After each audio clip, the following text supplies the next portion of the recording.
I'm going to give this guy a shout out. JD Answers.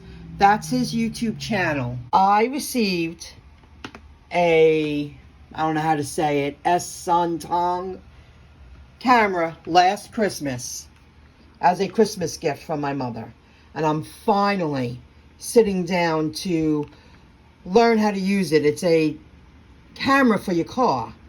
And I have a setup that I'm going to keep it hardwire. I'll show you that in a moment. Taking time to learn how to use electric devices on the fly, it takes time. You know, I've been here for 2.5 hours trying to figure out how to set this up properly for my needs. And I was following his lead, and something he told me, really 3 hours, and I started yesterday. Something he says in his video was turning off the microphone. So I kept I tried 3 times. Set the default settings for when you get it, and I set it up to my needs, and the microphone's on. I easily know now I'm going to keep the microphone off.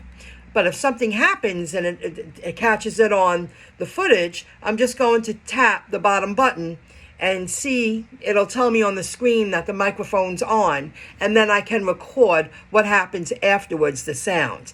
I need to know these things when I'm in the car on the fly, when something's going down. Now, I know I waited a whole year, but I need this. And the more videos I watch with gig workers and what's going on out there, and accidents and tickets, I want everything on footage from now on. And in a moment, I'll show you how I have this set up in my car on hardwire. I don't plug this into my car.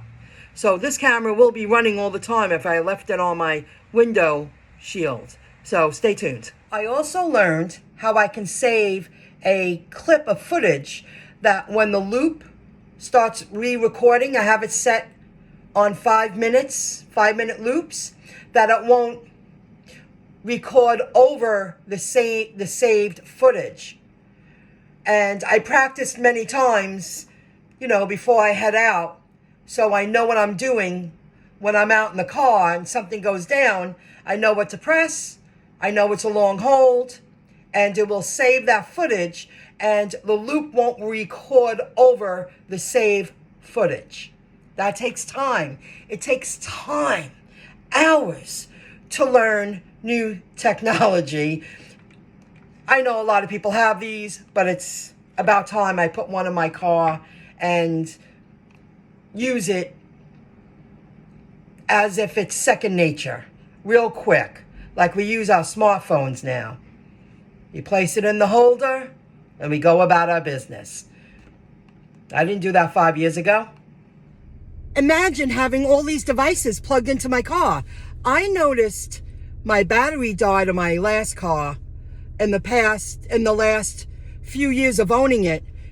I had all the devices, the phone plugged into my old model Ford Focus, and I noticed the battery was dying really quick.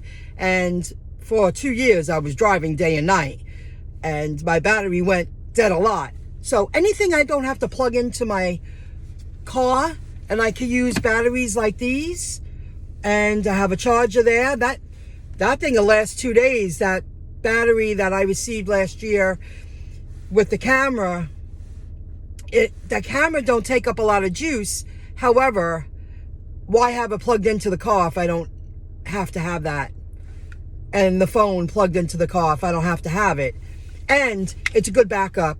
Learning how this new technology works in my car. My car has locked twice, where I had no access even to OnStar. At least I have the OnStar app on my phone, and I have in my car right now 3 batteries, and 2 of them I can charge solar-wise. It's a good backup on the road. And these Patriots, I love these Patriots batteries. They're solid. I've dropped it. They're made for outdoor use. If you press the button, the light goes on. Now check this out. Press it again. It's good if you're stranded. You can warn traffic, oncoming traffic. Press it again, it flickers. And I have 2 of these on me all the time. It's just something I pack into my purse before I leave for the day. I make sure they're fully charged, and it's good for a backup. And now I have a third battery in my car. So this is my setup for now. I hope to get a couple of years out of this great setup, and learning how to set up your world with electronical devices to, help with safety and to defend yourself. That could be too.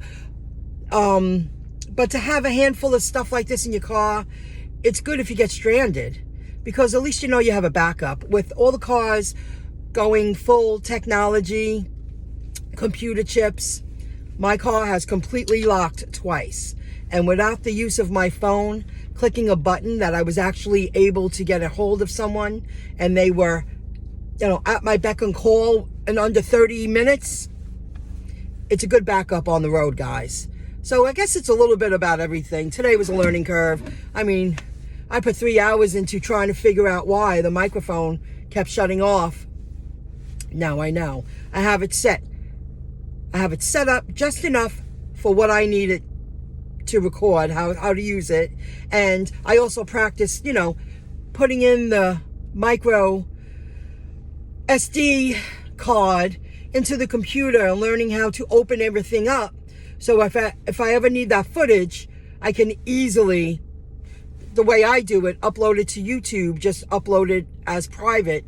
So if you ever need that footage, you have it. Save it to your email as a backup too. If you ever need that kind of footage, you have 2 locations that it's on, in addition to it staying on the SD card. Until the next video clip, I'm heading out.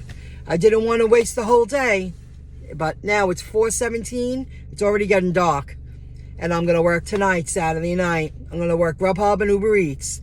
Let's see how it goes.